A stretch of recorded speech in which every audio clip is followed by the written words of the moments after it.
I'm excited to have you here.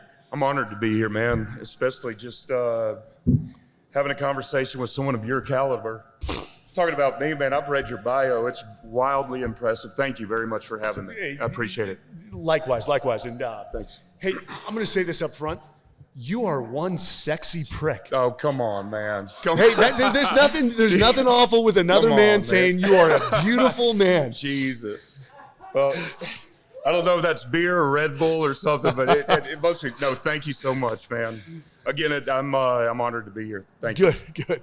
And funny enough, well, this is, we are live from Whiskey Tango Foxtrot down in Austin. Yeah, Tom's looking at me, one of the producers there, like you missed that in the intro. Tom, I'll get it next time. Yeah, too many mimosas. And actually, your bar is the next bar over. Yes, sir, it is. But this one's much busier, so I don't know. It's these guys do a great job, man. I love this venue. Hey, and they speak highly of you.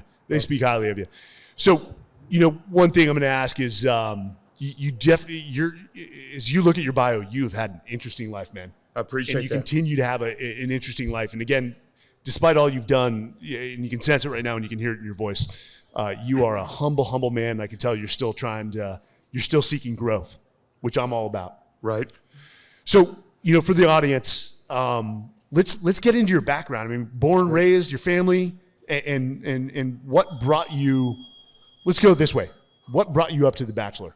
Okay. Some of those mimosas you were talking about, but no, I'll make a long story short. So I was born in Atlanta, Georgia. Then my parents got divorced so I have a twin brother, and he and I were 12 when they got divorced, and we moved to Livingston, Texas, a real small town in East Texas. Absolutely love that town. I love the small town feel. Was there a culture shock at first? Yeah, there was actually. Yeah, it's hard to explain, man. My mom's husband was.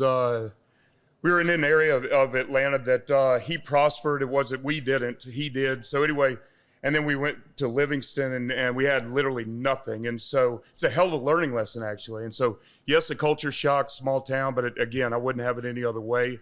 I am definitely a small town guy. And frankly, I don't think I belonged in Atlanta. I definitely belonged in Livingston, Texas. So, and loved it. And so after I got out of high school, moved to Austin. I've been here 26 years and absolutely love the city. So you asked about The Bachelor. I guess we're fast forwarding a little bit. And I'm thank God you mentioned that I spent some time in the oil field. So, well, yeah, that's what I want to hear about, man. Okay, I'm sure that yeah. Well, let's back up. So, okay, your brother Chad is your twin brother, and I know sir. you have an older brother Wesley. Right. So you and Chad are business partners as well, correct? We are, yes, sir. Is he your best friend? He is. Yeah. In fact, we've done literally everything together. Successes, failures, life lessons, all of that good stuff. And in fact, some of those I couldn't have made it through them without him, And so even in the oil fields, he worked in the oil fields with me. So again, make a long story short, when you're in Livingston High School, you do one of two things. You either go to school, college, or you get a very hard, somewhat decent paying job. And so I wasn't quite ready for school. And I worked in the oil field for 10 years. And what, was this after Texas State? So I went to Texas State for 1 year, realized I just wasn't ready then, and then went to the oil fields, and then the rest is history. And so don't feel bad, man. I lasted about a semester and a half at the University of Colorado before I enlisted in the Marine Corps. So okay, well, you did just fine, man. It's 8 years in the oil field, and a lot of people don't know much about the oil field, but that is hard freaking work. It is, and but the thing about it, you're around, in my humble opinion, some of the best people out there.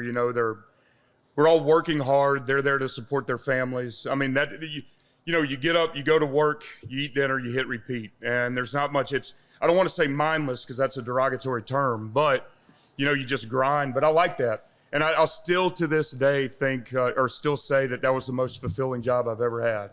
And I miss it at times. I really do. I don't know why, but I miss it. I've heard that about. Well, I know that about oil workers. Yeah. I mean, roughnecks. Yeah, man. Roughnecks to the core.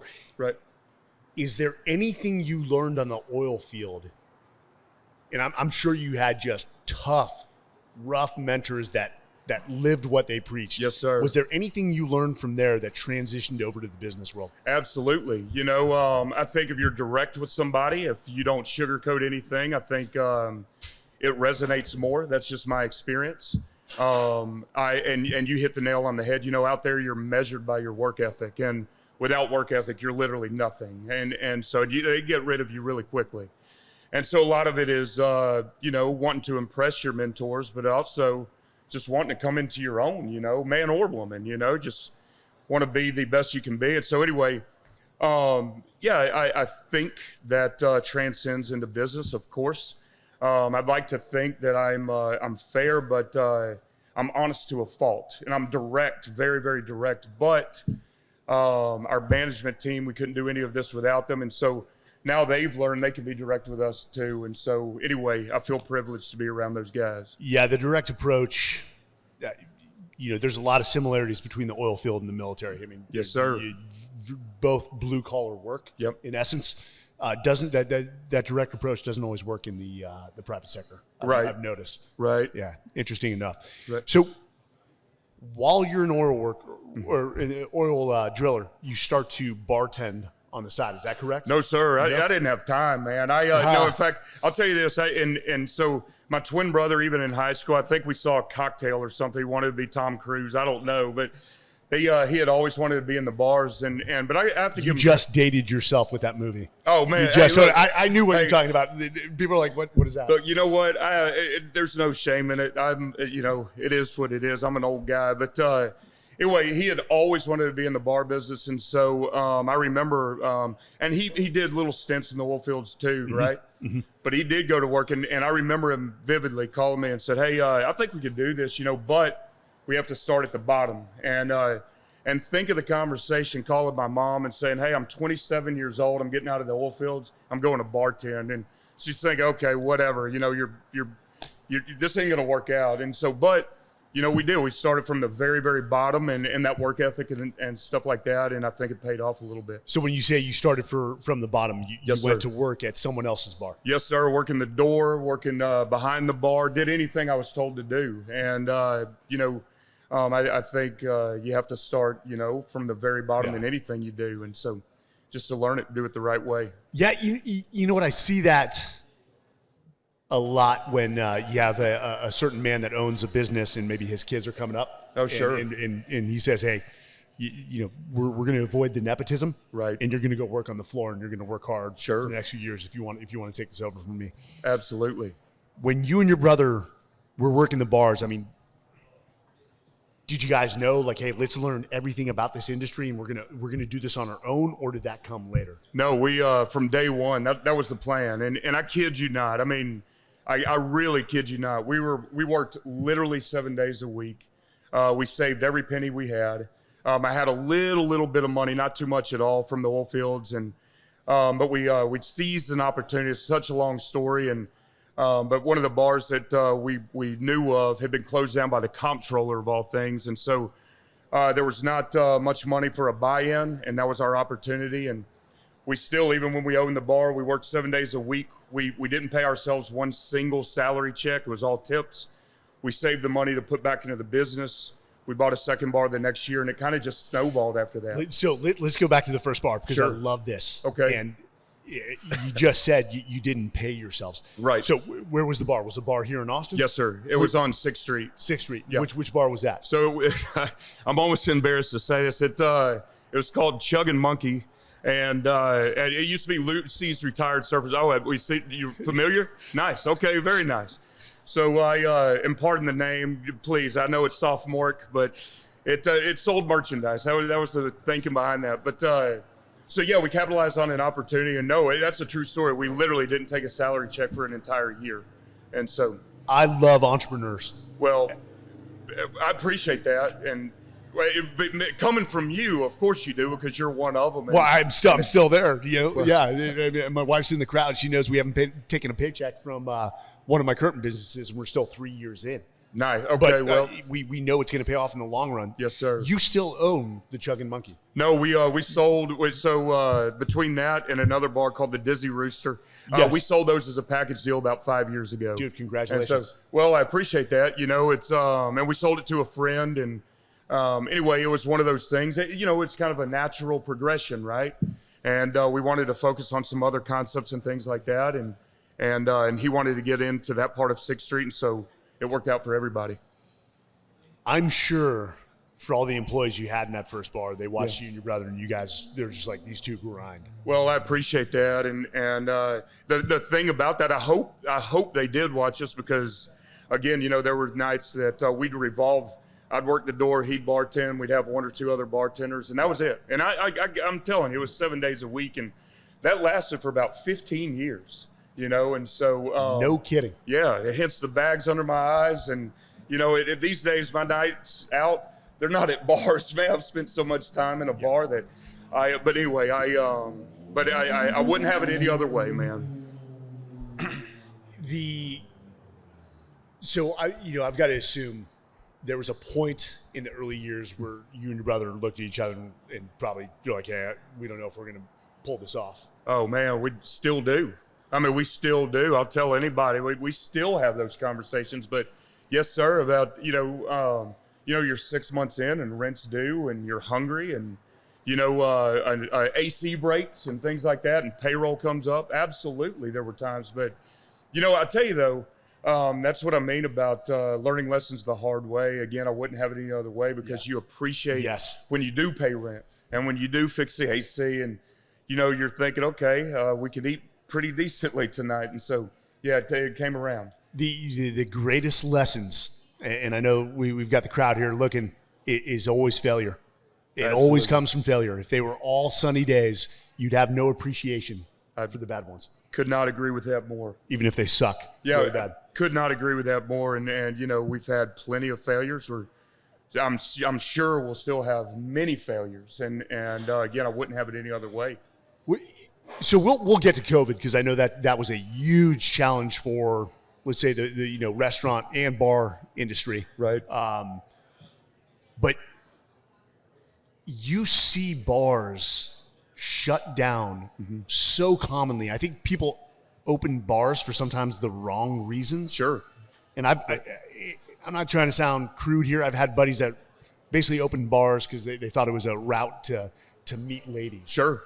Yeah. And then the other thing I hear is like, often the guys are like, well, if I could just get the bar to this level of income, to this level of revenue, well, I can just get mailbox money and just coast from there. Right. And that is the most there's just no coasting in life. Right. The second you stop grinding, you see these bars change ownership and shut down. And you guys have held on to your bars, and your bars have stayed open. Is that a testament to, again, the work ethic you guys put in? You constantly pay attention to them? We definitely constantly pay attention, no doubt about it. And I would like to think that, yes. And one thing I can honestly say, man, and I mean this with 100% sincerity, is we've never done anything for money. We've never looked at anything and said, hey, we can make this amount. It's always doing something we love, right?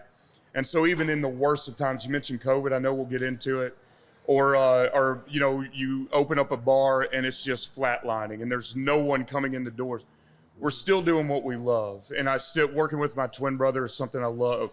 Working with Jason Carey, our other business partner, I love, and Ginger. And so anyway, the four of us were very like-minded, and so it makes it real easy to grind. But I will say, I don't want to fail at anything. I'm not talking financially.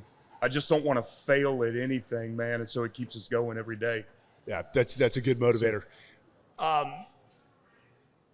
So, we'll get into the Bachelor. We're not gonna dwell on the Bachelor. What year was the first year you went on the Bachelor? It was the 11th season, correct? It was, yes, sir. So that was. Now I'm really going to date myself. It was 2007. 2007. Yes, sir. Okay, and by this point, you own how many bars? I think we had 4 at that point. I think we had 4. Damn, dude. Damn.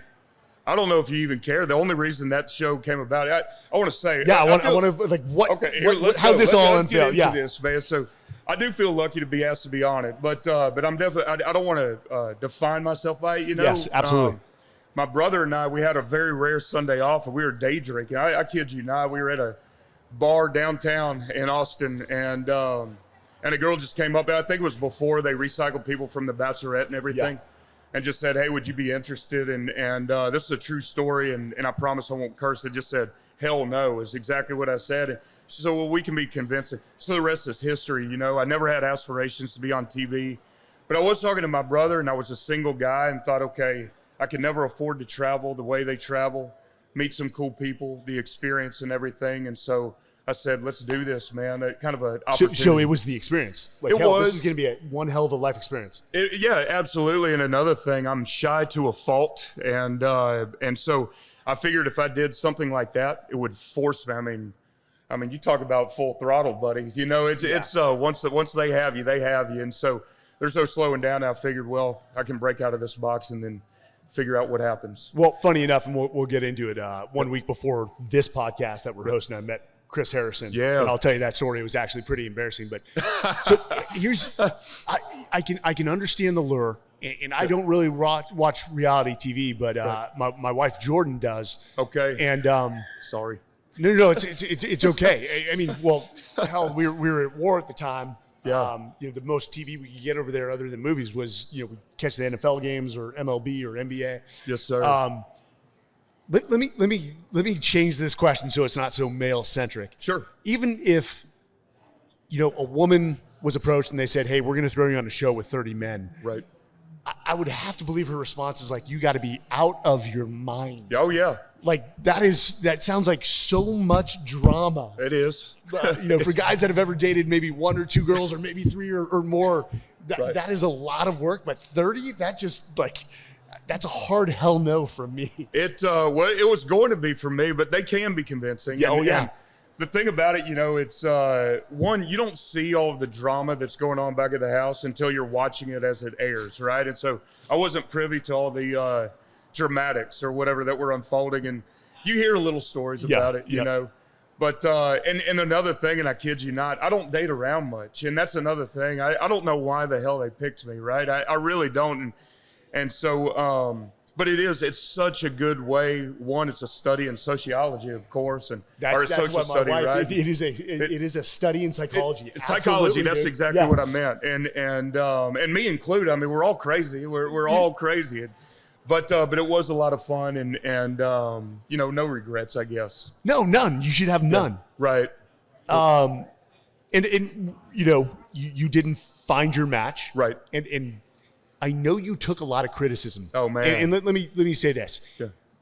Regardless of what you do, if you put yourself out there, right. We're in an era of keyboard warriors. Oh sure. That will destroy you. Sure.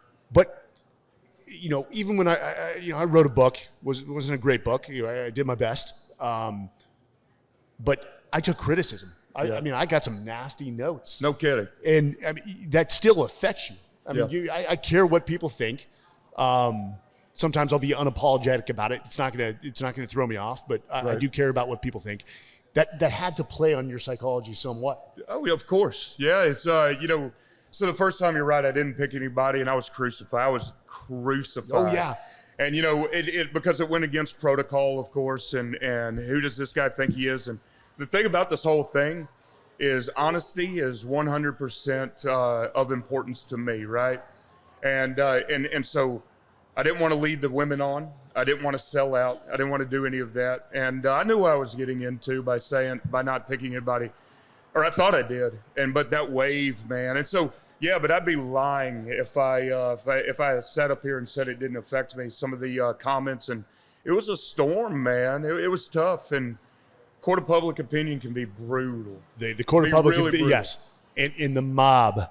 Let's be honest, the mob can absolutely rule the court of public opinion. Well, anyway, you know, and thank God it's behind me now. But I'll tell you this, I wouldn't change anything about that decision, and We're all better for it. Those girls are so much better without me, man. And, you know, and so it's all good. I'm sure some of them disagree. Some of them disagree, but and I'm sure you made some great friendships. I did. You know, we talked about Chris Harrison, and I sent you the text. I sent my wife the text as well. I was so embarrassed because, again, I don't follow the show, but I saw him at the culinary kickoff hosted by Porsche in the Super Bowl, and we were hosting it for Men's Journal. Nice. And I'm like, I recognize that guy. Yeah. And I know. I saw the drama unfold, which got him removed from, and all I know is, my wife was reading me into this, and I watched the interviews and the way he conducted himself, and I'm like, you know what, that guy is a class act. Yes, he is. And I'm going to say it. I don't care what Hollywood says. I'm not here for that. Yeah. He got screwed. Yes, he did. He got screwed by the woke culture. Yeah. And he is,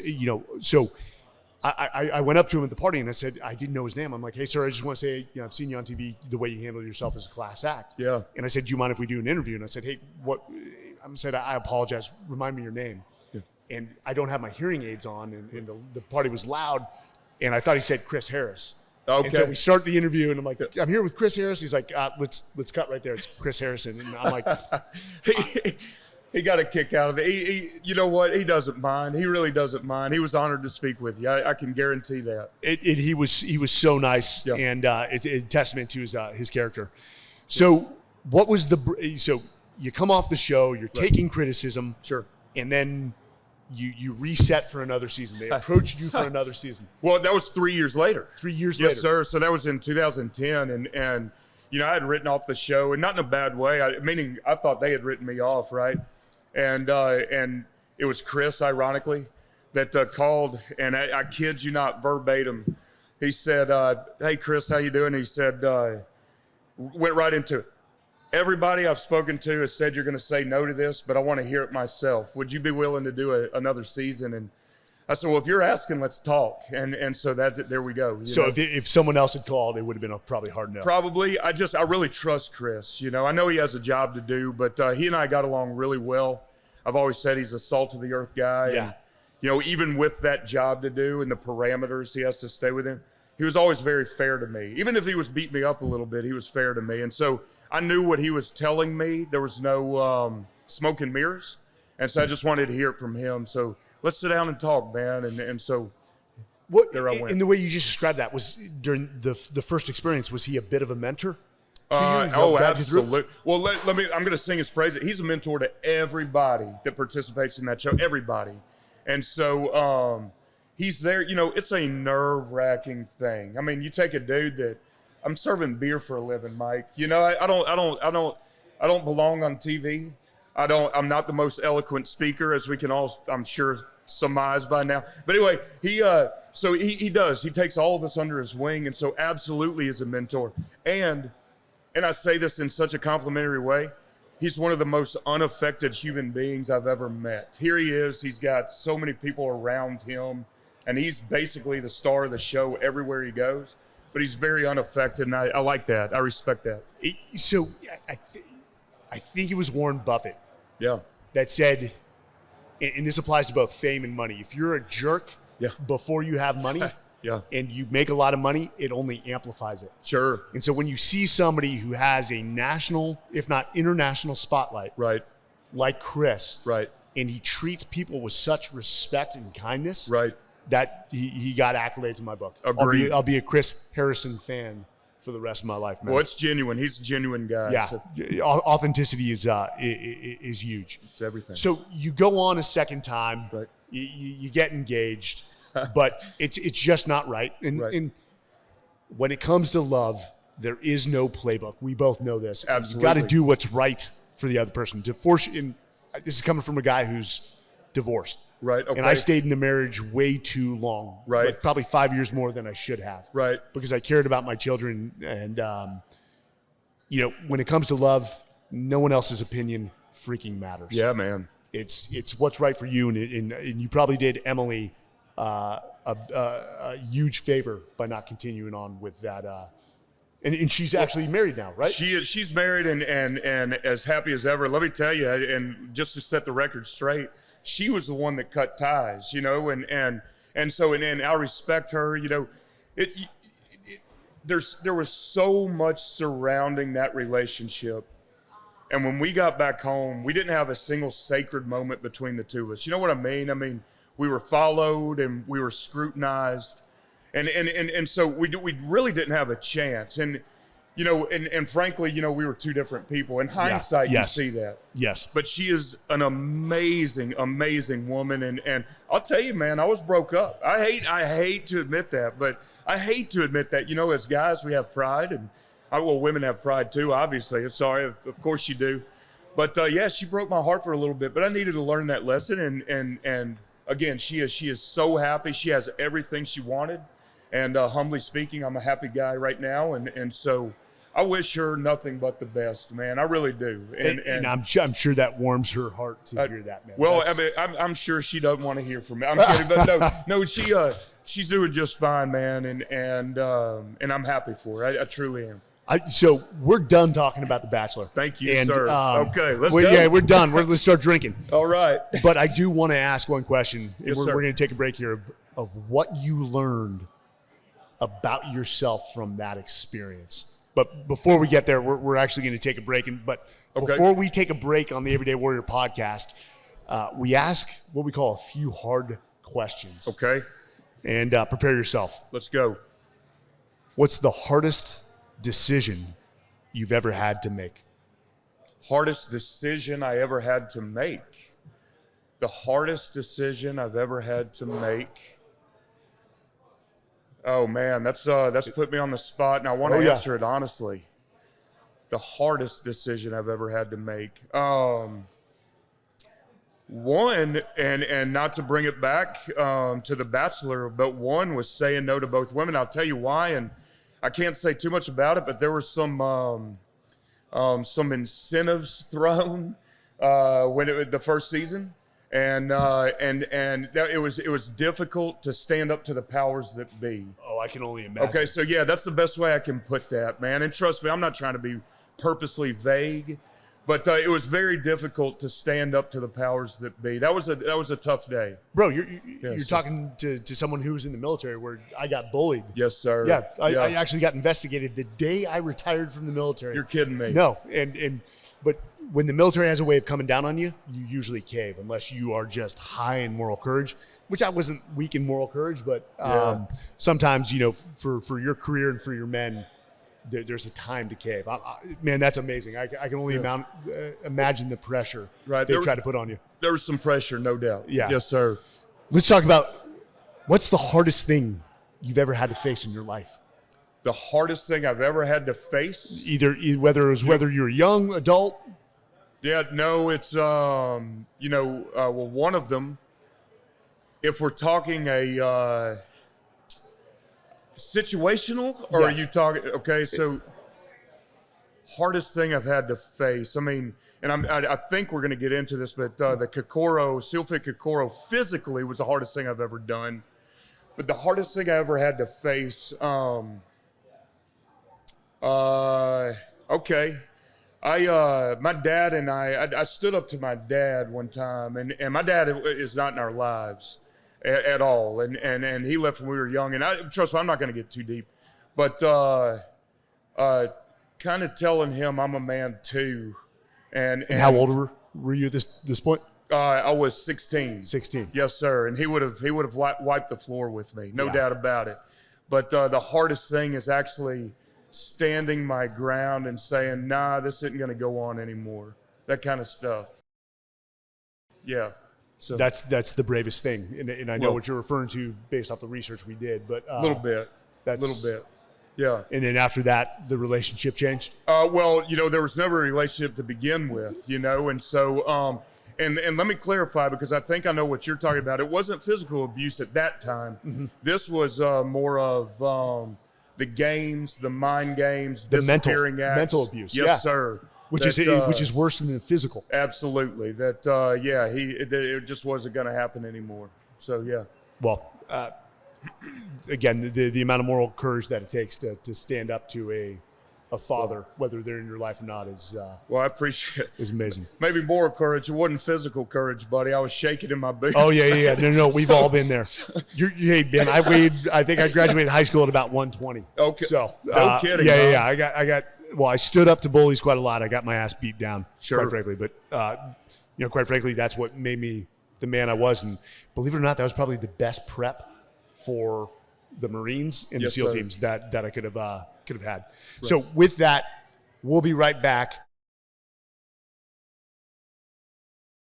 And we are back with Brad Womack, entrepreneur, bar owner. Yeah, he was on The Bachelor. We moved past that though. But we did say before the break, we were going to ask, were there a few things that you learned about yourself from that experience? I did. One thing I learned that I can do okay in crowds, just okay, But more importantly, I always stay true to yourself, and it's a strange thing when a camera's on you, and I think I did a pretty decent job of just being me. And for better or worse, I mean, sometimes I would watch that, I would cringe, man. It was so bad. But yeah, I mean, just stay true to yourself, as cliche as that sounds. And I've tried to stick with that. I think that's the greatest lesson that you can learn and pass on to other people. Right. Nowhere near the experience you've had, but I've been on a number of podcasts. I speak for a living on leadership development, and I never watch my videos. Like, I cringe. Yeah. My voice, my wife will tell you, cringe at the sound of my own voice. Oh, come on. No, man. I do. Absolutely cringe. I hate hearing myself. Dude, I have to ask this one question because I'm still trying to figure this out at the age of 44. Did you learn anything about women? Oh, no, not a thing, not a single thing. I mean, nothing. And I don't think I ever will. Combined with both seasons, there were 60 women, and you would think I would learn something. Not a single thing, nothing. I mean, I'm still single, man. So I failed miserably at that, right? You know what?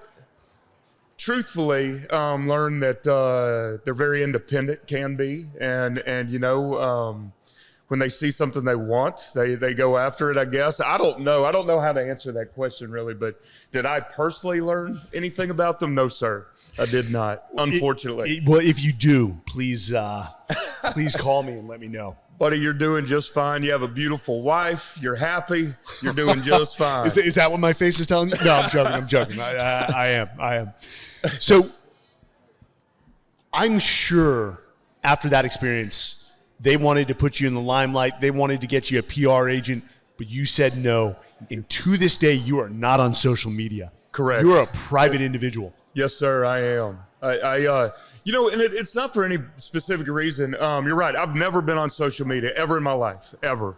And yes, I was approached by agents for whatever. I mean, I want to have no talent whatsoever when it comes to acting or anything like that. Good, we have something in common. But and frankly, man, I had my fill of it. I am a private guy for no other reason than, I just kind of like to keep to myself. So, yeah. So, we talked about, and as I said in the intro, we work out in the same place. Mm-hmm. You are a beast in the gym. And I've seen you multiple times. The only reason I said hello, I think, was a week and a half ago, is because we contacted each other and said, hey, let's do this podcast. Right. But you are in the zone. Your face says, don't bother me. And I love that face. It's the same face I try to put on, is like, don't bother me while I'm working out, because you are focused. Okay. I hope I'm not. I hope that's not standoffish. It's not that at all. But I'll tell you this: I just really like working hard. I really, really, really like working hard. And I'm talking to a guy that's a Navy SEAL, Marine. I mean, I've read your bio, and the list is 5 it reads better than it's than reality. So, but I kid you not. I'm not saying this to get points here, but when I look to guys like you, I try to emulate the grit and determination. And so, yeah, absolutely. I love to train hard. I don't like being comfortable in any facet of my life. All right, we're diving in there. Let's this go. Is where we're diving, because okay, again, storybook life, highly successful. You do well for yourself. I know that. Well, thank you. The public knows that. And let's be honest, probably 90% of men that have had the success you had, they start to get complacent. Right. They start to get a little overweight. They stop working out. In like, brother, like you're jacked. You're in good shape. You're not letting up, and you continue to find ways to put yourself in these situations that you just said, I don't want to get complacent. Right. I want to get comfortable with being uncomfortable. Right. And you recently did an event, and I'm sorry, pronounce it for me. This is the Kokoro? Kokoro, Seal Fit Kokoro. Yes, sir. And this was a 53-hour endurance event. No sleep, I'm assuming. Correct. Yes, sir. Why, in your age, would you put yourself through that? You know, I was hoping you'd ask this question. I'll tell you why, because it actually relates to you a little bit. And so, very, very briefly, so SEAL Fit was formed by Commander Mark Devine, retired Navy SEAL commander. Mm-hmm. I have a profound respect for all military personnel, but much more importantly, Special Forces and one notch higher, Navy SEALs. I always have, man, always have. And I need to say this to you, man, that you know, the aura that you guys have, of course it's physical, but I think there's a certain caliber of human being that's a Navy SEAL. I think it takes a certain amount of mental tenacity and just morality. So long story short, frankly, I wanted to see if I had a fraction, literally a fraction of what it takes to be even in the conversation of you guys. And so what Kokoro was started is Commander Devine did this for guys with contracts going into the buds that had SEAL contracts. So you're surrounded by guys who are in their later teens? Well, yes and no. There was one guy with a contract, but okay. So he was so successful with the guys going into buds that he opened it up to civilians. But here's the deal. He said, if you sign up for this, you're going to sign your life away. You're getting the real taste of it. This is exactly what we go through in 53 hours. Now, granted, it's not Hell Week. I can't do Hell Week. I'm not Mike Sarraille at all. But I tell you, that 53 hours, it was a wake-up call. And I'm telling you, they do not pull punches. And so I trained for a year and a half for it.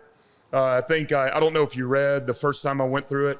So this is what's insane. So you gave it a shot the first time. Yes, sir. And it just didn't work out. I got pulled. I had rhabdomyolysis. I wound up in the hospital for 4 days. Yeah. And long story short, no one wants to hear about this, but I did not want to fail, man. I could not live with myself about that. Well, this goes to SEAL training. Yes, sir. The highest amount of respect I had for guys that became SEALs were the ones that came back to buds a second or third time. Sir. Right. So, I lucked out and made it through the first time. There's an element of luck. Well, but for any human being to go a first time and it doesn't work out and they sign up for that torture again, has nothing but respect in my book. And quite frankly, thank you. You know, we're not going to get into the specifics here, but the guy who saved my life by jumping on a grenade, it didn't work out on the first try. He came back for a second time, and had he not done that, I would have perished without him. So the fact that you had the resilience, which again, I'm going to go back to your childhood, your time in the oil fields, time being an entrepreneur, where there are times you just wanted to say, hey, we need to cash out and take the loss, is a testament. Walk us through that 53 hours, man. How was the second go-around? Sure. And can I say one thing really quickly? Another reason that I went back is, all of the instructors are retired Navy SEALs. Yeah. Yes. I couldn't let those guys down, man. And that I'm telling you this too. People like you, I don't want to let down. And I think you need to hear that from guys and women that respect you guys so much. Anyway, so I just needed to say that. I wasn't going to let those men down. So, so the 53 hours, it's everything that I think that you went through, I think. Yes. So you check in, and as soon as you check in, you grab your gear. You're fully clothed. You're in fatigues, boots, fatigues, the whole 9 yards. You grab your gear and you run. There's no van transport. There's nothing. And so that you run with your gear. I think it was about 4 miles, and then the welcome party comes, and it's 3 hours of the most intense. Well, you think it's over, but it literally doesn't stop. And I don't want to bore anybody with the specifics, but I assure you, you're not boring anyone. Well, we did the entire, stretcher carries. We did surf torture, or I think they call it surf conditioning now because it's a PR world. I don't know. But we did that. We did rucks with 15 miles and God knows how many pounds on our backs. And we did that 3 or 4 times. But, yeah, you cannot sleep. You can't sleep a wink. There were 15. Oh, and by the way, it was as far as I know, we did this in March. It was the coldest Kokoro on record. So I'm saying that for in San Diego. In San Diego, okay. Yes, sir. So I'm saying that for a reason. We started with 15 people. 6 of us finished. 2 of those were pulled for hypothermia. I mean, it was that bad. You're soaking wet the entire time. They do feed you every once in a while, and it's sandy and gritty. But I tell you, it's. The reason I wanted to go through that, I think anybody, literally anybody, can do it physically. You can do anything physically if you train for it. Mentally is another game, man. It is. And when you see just some really, really tough people on the exterior, but just mentally break, one, your heart breaks for them. Absolutely. But also you feel pretty good about, hey, I'm still hanging in there. So anyway, I just wanted to see if I had what it takes. So you bring up an interesting point, and this is whether it's that type of training or anything else, or even entrepreneurship or starting a business or anything in life, is they always told us, hey, we're going to tell you right now, yes, SEAL training is physical, special forces training is physical, right? But your mind will quit long before your body does. Sure. Your body is especially when you're younger, right, is extremely resilient. But what gets guys is they get in their own heads and then they ring that bell and they're gone. Absolutely. So I know you've continued to put yourself in these events. Mm-hmm. You said you just did one in Whitefish. What was? I did. It was one of the Spartan Ultras. It's a 31-mile ultra race. And so in elevation, things like that. But I think so I have my sights set on Go Ruck selection. Yes. And the reason I'm bringing this up is some of the guys that secured Kokoro the last time, they're doing that. I believe it's in October. I don't have time to train for it this year. I just don't, because that's something just like Kokoro, just like any of those events that you really have to sacrifice literally everything else. And mind and body, you just train for it. But anyway, so I do have my sights set on that. But I'm also a realistic guy, and so I'm getting older, man. And we'll see. But and they tell you, I see you nodding, but they tell you it's not something you try. You need to commit. And so I'll be ready to commit, but they only have it once a year. So hopefully I'll be able to do that. And I know Go Ruck is run by predominantly Army Special Forces guys. Yes, sir. A community I highly respect. I respect all the communities. Me too. When people talk about who's better, the Green Berets or SEALs, I'm like, it's just a flawed question. Right. From the start. I mean, I had Tim Kennedy on last night. I'm not going to look at Tim and say, no, the Navy SEALs are better. There's great dudes in every single community. Right. So you've demonstrated this just desire to continually put yourself in opportunities to grow. Right. What did you learn from that event? I mean, what are the parallels to everything you've done in life that you took away from that event? Look, and again, another cliche statement. You can do literally anything. You literally can do anything you put your mind to, man.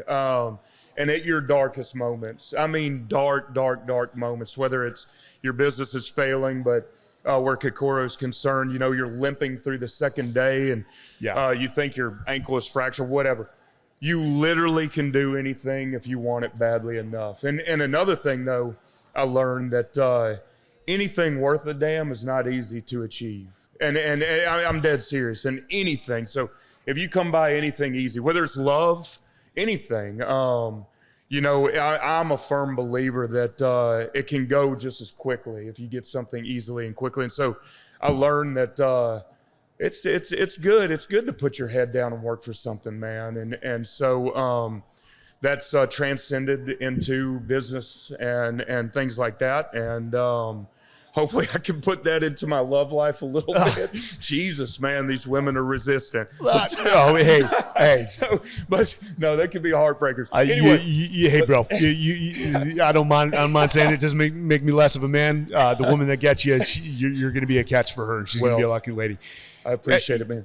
You know, for the listeners too, again, you can't say this enough, and I don't know why it's so lost and that we have to repeat it, is anything worth earning is tough. Absolutely. And even with a business, hey, if we get to this revenue point, if we get to 10 million, we can just coast. That does not exist. You're exactly right. In fact, it's actually when you got to turn it on to a different degree.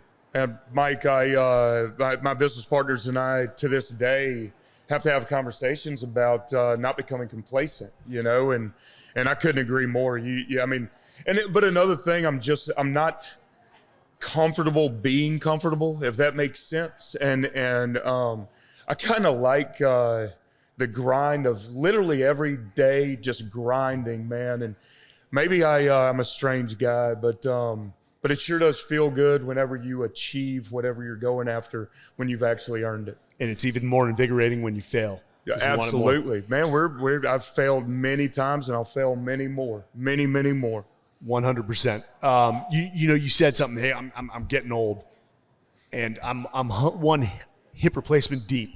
and it's interesting. It's, you know, one of my buddies said, you know, the worst part about getting old, especially from the line of work we did, is that people don't view you as dangerous anymore. Yeah, and it's yes, we're getting old. I've learned that life is more about modifications. Yeah, you can't throw on 3 45s on each end of the bar and press it anymore. You just got to find ways to keep moving. Absolutely. That your body can tolerate, that you can still put your body under stress and continue to continue growing. A lot of people, they once they can't do that, they give in, man. Well, man, let me tell you, on that note, I look at you and see a dangerous man. So you're doing just fine, man. That. You're doing just fine. I think thank you. My wife just gave me a wink. So, so before we go to, and this is always dangerous, we're going to let the audience ask questions. Okay. What are your daily routines right now from fitness? Because I know you were a big On It gym. Sure. Which On It is here, and Aubrey Marcus was the founder of that, and I know they've got the total human optimization approach. They do, with some amazing trainers. But what is your day-to-day or weekly fitness routine look like, and then what does your diet look like? Because apparently you're crushing it, dude. I appreciate that. So fitness routine is I try to start out with lifting weights, something like that, but it's usually, so I think I told you I'm nursing an injury, talking about getting old. And yes. I'm fighting a hip flexor injury. But anyway, the only reason I'm bringing that up is workouts are a little light right now. But typically, I'll train for 2.5 hours, and it's a mixture of literally anything, whether it's kettlebell, sled, strength, conditioning, functional fitness, all of that. And then most days, well, not most days, 4 days a week, I'll do 2-a-days, and I'll do some runs. I'll do some long runs just to get conditioning and stuff like that. But to answer your question, as far as all of the training goes, just anything that's really, really difficult and kind of makes me feel alive, you know.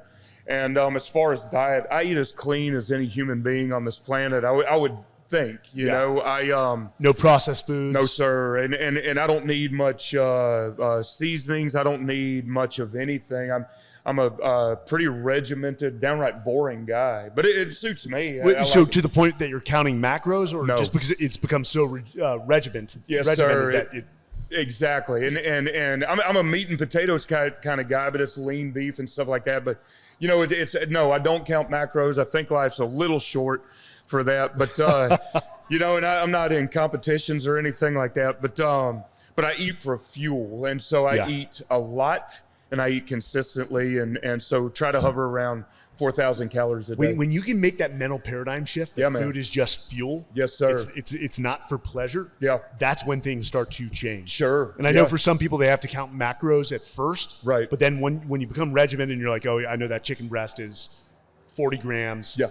5 grams of carbs and 9 grams of fat. Right. Like you've got it down. I'm curious. Do you mind me asking? Do you count macros? So it ebbs and flows. Yeah. It ebbs and flows. And trust me, you know, the first person to tell me if I'm going, I want to say pudgy, is my wife. We're very direct in our family. And we can't do, you know, we talk about it, we're like, we can't do that with our kids. We'll make our kids like, that's body dysmorphia. Sure, we're not going to do that. But for us, that's the way we operate. Right. But yeah, sometimes I've got to go back to counting macros because I lose my way. Just, you know, maybe business schedule changes. How about alcohol, man? Okay, so that's a great question. Yeah. That's a great question. So it's funny. Leading up to Kokoro, I drank probably more often than I should. You know, I had some fun. As soon as I decided to train for Kokoro, I cut it out completely. Not a single drop. Just cold turkey right away? Oh, yeah, not a single drop. And frankly, man, it opened up so many doors. And you would think those doors would close. I'm talking socially and things like that. You'd think they would close, and they didn't. In fact, I found myself to be much happier, much more productive. You know, and so, but I don't want to sound like an angel man, because like I said, I did go through some phases. I was drinking heavy. Yeah. I mean, hell, I'm in the bar business, for Christ's sake, you know. But now these days, I very, very, very rarely drink. You know, it's just, I don't know, man. I find that I can have more conversations of substance without alcohol. And so, and I'm a complete idiot when I'm drinking anyway, let's face it. So I try to just not abstain completely, but it serves no purpose right now, man. The alcohol is by far, in my opinion, not backed by empirical data, is the number one challenge for a lot of people. Once you cut out alcohol, you're not binging, you're not coming home from the bar and ordering Taco Bell or the new one for my wife and I is Crumble. Oh, come on, man. Okay. You know what I'm talking about? Crumble? Everybody in this room knows Crumble. It's so good. It's some good. People are like, what? It's so good. I don't know what you're talking about. No, you know what we're talking about. I may or may not have ordered Crumble for myself. And wait, really? Anyway, it's so good. It's so good. Yeah, amazing company. Stay away from it. Don't download the app. They were very brilliant. Great business model with the app. Yeah, absolutely. In the delivery. Yeah, it's good stuff. Well, hey, at this point, we're going to get a little dangerous. We're going to open it up for questions from the audience. Already see one hand here. My name's Craig Dunnigan, Austin, Texas. Do you have any particular events in life that you regret? That you could go back and do it over? What would it be and why? That's a really, really good question. Some events in life that I regret. Frankly, there are maybe one or two really, really solid women in my life that I was maybe too immature to realize that what I had. So I regret that. But and another thing, maybe the Bachelor. I'm kidding. I had to say that, but no. I mean, I want to take your question very, very seriously.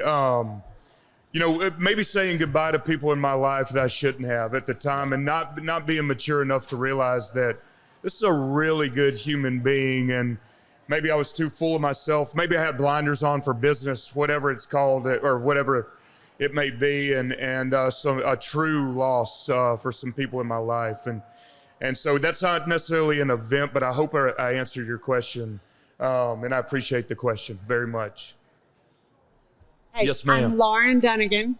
Can you just give a brief summary of your 7-day workout? Just weights, just what you do in the gym. So you didn't hear that as sort of the 7-day summary of what your workout is. Absolutely. Okay, so I'll typically go 3 days on, 1 day off. So meaning 1 day I'll do strictly weights, but I say strictly weights. So I'll start with weights, whether it's lower body to strengthen all that, but then I'll always do a conditioning piece afterwards. And so I'm trying to answer your question. So a 7-day work, let's say Monday is lower body, and then I'll do 35 to 45 minutes, max calories on the Airdyne bike, and then the next day I'll do some upper body, and then a weighted ruck that evening. I love to go do a weighted ruck. The green belt, I'll go 16 miles with, say, 60 pounds, something like that. And so, long story short, I don't really have a clearly defined, hey, but I always try to do strength training to begin with, conditioning afterwards, hit repeat, take a day off, and then go. So I typically train 6 days a week with 1 day off. Do you have a trainer? So you mentioned Onnit. I trained with Juan Leja for 2 years at Onnit, and his brother before him, Eric Leja. They're both studs. They are amazing guys and amazing coaches, and I trained with them for years. And so now I don't. But you know their structure yes, of how to. Yeah. Yes, sir. So a lot of programming with kettlebells and things like that, but they're really, really big into the conditioning piece as well. So. The one thing I tell people is if you are not a fitness professional, we always went out and found people that were experts in what they did. If they were, the best snipers in the world are not military snipers. Right. They're civilian snipers. Right. And so we'd go train with those guys. Oh, that's interesting. Oh, yeah. No. Yeah. So if we wanted to go do mountain climbing, we'd go find the civilian that was the best in the world. Right. Same thing. If you're getting into fitness, go find a credible fitness professional that understands the science of it, right, and follow what they do. I mean, I still use Nick Shaw of RP Strength. I mean, he's trained Rich Frowning, the world's strongest man for a good period of time. The guy is science based, and even though I know how to structure workouts, I follow a professional who tells me what to do. Man, on that note, I mentioned Juan and Eric both. Training with a coach for me is so much better only because I can never push myself without that leadership. And both of those guys were really tough on me, and I respond well to that. I mean, we were friends before and after the session, but during that session, he was strictly a coach, and I really respected that. He was good to train under. Good. I see we've got time for one more question. Yes, sir. Matt Wilhite, Austin, Texas. So, Brad, Mike's wife couldn't believe that a guy your age could stay as lean as you are without counting macros and kind of being more stringent with your diet. Could you run us through your diet and kind of what you do? I mean, do you intermittent fast? Do you do anything like that? Or you just kind of shoot from the hip all day? That's a really good question. No, I never intermittent fast. I'm a firm believer, me personally, that food is fuel, meaning because of the conditioning that I try to do, I think that eliminates some of the calories that I take in, and so I think I mentioned before, I'll lead up to 4,000 calories a day, but it's always really, really clean food, and I very, very rarely eat sweets or anything like that. And again, I'm not an advocate for depriving yourself. It's just for me, I don't mind at all, and it just works. That kind of diet works for me. One, people can't go follow you on social media. If you're eating 4,000 calories a day, yes, sir, and as lean as you are, then I 100% believe that you are eating whole foods. Oh, yeah. No processed, no sweets, no sugars. You said you don't even use seasoning. That's correct. Yes, sir. That's insane, man. That's insane. Matt, thanks for great question. Thank you, sir. So before we say goodbye, we like to end this podcast with a few of our own questions. Okay. In this one, and bro, since I've retired from the military, I've had nothing but time to reflect. Okay. On my experiences. And I see my old man and the reflection he's going through now, right, in his late 70s. You've got a lot of adventure. You've got a lot of expeditions left in your life, and I can tell that, and you're going to live them. At the end of your days, how will you measure your life and whether you've lived well? How will I measure if I've lived well? If I'm truly, genuinely happy, I will think that I've lived my life very well. And because we let so many factors influence happiness, right? I think it's not bank account. It's not the house on the hill. For some people, it's not a family. I don't know, but if I'm genuinely happy and at peace with myself, and I'm going to make some mistakes along the way. I've made tons. But if I can genuinely wake up and think life's just fine, I've done all right, man. I don't need much in my life. I just want to be genuinely happy. On this next one, and for all the listeners in me, educate me, man. Yes, sir. What are a few, maybe if it's even one rule or code, let's say keys to success by which you live your life? Honesty, man. You've got to be honest. And you know, you have to live your life honestly. You have to run a business honestly. Never ask anyone to do something you wouldn't do. Say what you mean what you say. And to me, a handshake means a lot, man. And I think that takes you far. Again, man, just live with integrity, you know? And so that way, if you really screw up, at least you can say, hey, man, it wasn't a scheme. It was, I messed up. I made a mistake, and I can live with those mistakes. So I think live with honesty. That is a great rule to live by. Is it still hard for you to be honest sometimes? No. Even when you know what it's going to maybe hurt or come off wrong with the other person? Mike, I kid you not. I can't lie. I'm not I kidding. love that. I love that. I cannot lie. I cannot lie, and that's almost a fault. And I mean even little white lies. And hell, you can ask some of my ex-girlfriends, man. I'm brutally honest, but I also like that brutal You honesty like it as well. too. Yes, yeah, sir. You expect it. So, but no, I do not find it hard to be honest. I find it impossible to be dishonest.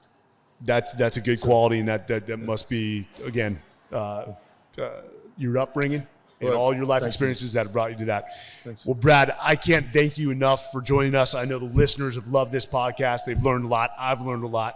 Thank you. For those listening, we can't thank you enough. Don't forget to visit mensjournal.com to sign up for a newsletter and get the latest Everyday Warrior strategies and tactics to living a purpose-driven, fulfilling life, which we all so rightly deserve. But I think, as you said, and pretty much all our guests, but you're going to have to work for it. Yes, sir. And it's worth it. Whether you're a man or woman, make sure to pick up the newest edition of Men's Journal magazine. It's packed with amazing features on health and fitness, which are dear to Brad and I, adventure and travel, which are my two favorite, style, and even the coolest gear hitting the markets today. Again, thank you. And until next time, this is Brad Womack and Mike Sarraille out here.